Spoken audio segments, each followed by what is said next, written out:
Yeah, you're going to have to excuse me not having had an update yesterday, and again a bit late today. I have been so busy.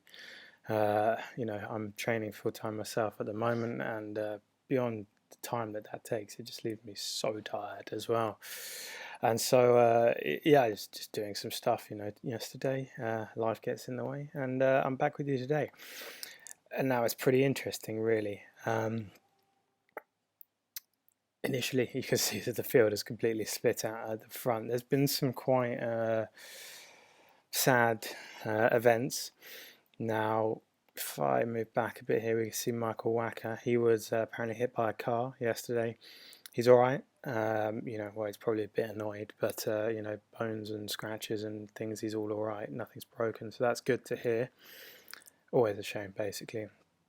Now, the other guy I'm going to come back and point out is Sofan. Now, yesterday he apparently had a big blowout puncture where his tyre went as well on the road. He managed to get a lift to a town down here, Fredonia, and had some issues in trying to find a new tyre and tube there. He'd also apparently left his spare tyre or tube, I'm not sure which, at Newton Bike Shop when he was there. So yeah, he's not been having a good day, and it's just kind of adding insult to injury for him because we'd seen his pace dropping off in the few days previously, and he's been struggling and things. So I really feel for him at the moment. It's going to be tough mentally, but we can see he's fixed his tire, and he's now cycling as you should. Once you've had your issues and your bike's working again, I'm a very much believer in that. You get back on your bike and you don't get a lift. So he's cycling back to where he got picked up from in the car, and he's then going to continue back along the route from there. And good for him for doing it properly. That's how you do it, and that's what we like to see. If any of you have been watching the Newton Bike Shop live tracker, you will have seen Hippie looking like a zombie. He's had a beer. Hopefully that's going to cheer him up a bit, and we'll see him back on his way. He's had some real issues, but he's doing well, and that's good to see. This is pretty interesting. There's lots and lots of people coming through along the flat now. There's a big group here. So if we go back to the front, we've got Evan, and Evan's pulled out a big lead now. He's got nearly 200 miles on John. And Janie is now in third because of the issues we've seen with, Michael and that. So it's a shame for them. Doug has now passed those three, and if you're on the Facebook group, you'll have seen the photos he was posting, and Evan and John both look pretty happy and pretty cheery, so it's going to be interesting between them. You can see the gap between Mike and Leo has shrunk a little bit. Now, I don't know a huge amount about this, but I've been reading about it, and I found out as much as I can. Is this, not that dot, where's the right dot? Dot's just beyond Evan, isn't it? Here. So you've got Evan, and then you've got this cave-in rock. And now there's not a bridge here, so to get across this the Ohio River here from Illinois to Kentucky, you got to get a ferry. Now it's not really a problem. It's a 6-minute journey apparently, but it doesn't run at night time. It only runs during the daytime. So if you miss it, then you're going to have to wait till night. Now it's not really an issue. Obviously, you could then sleep and get a good rest and things like that. But you really want to be sleeping on your own terms and not on the ferry's terms. So Evan is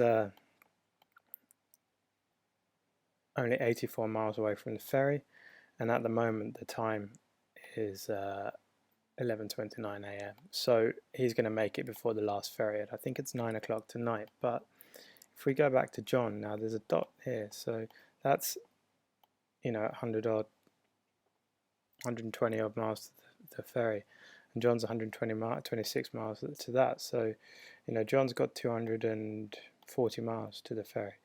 So he's going to be looking at getting there this time-ish tomorrow. And again, that's not going to be a problem for him because he will have slept through the bit in the night and then continued on. So for those two, it's probably not really going to affect them. Janie, we'll have to see when she gets a bit closer and we start doing some distance time calculations on that. Now, really, these three are pretty much walking away with the top three at the moment. Janie is on 287. Michael's been stopped for a while, and I think he's probably going to scratch. So the next person, Bo Dudley, is on 2,725. So you've got 150 miles between fourth and third, and that's a good old 10 12 hours maybe, depending on, you know, how the wind and the terrain is. So really I think we're going to see these three unless they have any issues, and hopefully they don't. You know, I'm tired of seeing these issues for races. I just want them to have clean races. Hopefully we're going to see them fight it out for the top three. But at the moment Evan is pretty much walking away with that first place. You know, as I said before, he is a rookie. He is a veteran, definitely not a rookie, and he's you know, got lots and lots of experience on that. But we just have a quick look at the race flow, because this is really going to show Evan walking away with that first place at the moment. So you've got the top three here, right? So this is a nice zoom angle. So you can see Sofan has now dropped out of the top 10. I was looking at him earlier and you could just see his pace dropping off a lot. So yeah, you can see here Michael and Janie were, you know, matching neck and neck, and then Michael had his issue. Janie and John's pace is pretty much the same. You know, their lines are parallel. Janie had a bit less sleep last night. John had a real long sleep last night. And actually, if you go to Evan, you can see Evan took a real short sleep last night.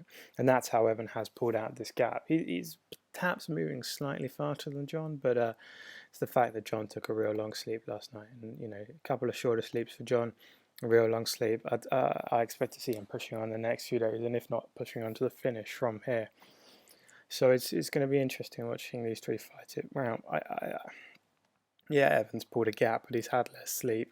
You know, he's been pushing on for quite a while now. So I think any of these three can take first place at the moment. It's just going to depend how it comes down. So let's look out for that ferry. We'll see how the racers get across that. Hopefully no one loses time. And then once they're across the ferry, we can really look to see them start pushing on as these three really start to fight it out. And, you know, John and Janie have pushed real hard to this point. They're not going to let Evan walk away with the win. So I'd expect a big fight, and I look forward to that. All right, any comments or questions, just reach out to me, and make sure you hit up the Facebook group for Trans Am, because there's loads of good photos from Doug posted up on there, and loads of good stuff coming out of the Newton bike shops. There's loads and loads of content, so I suggest you check that out. Cheers, guys.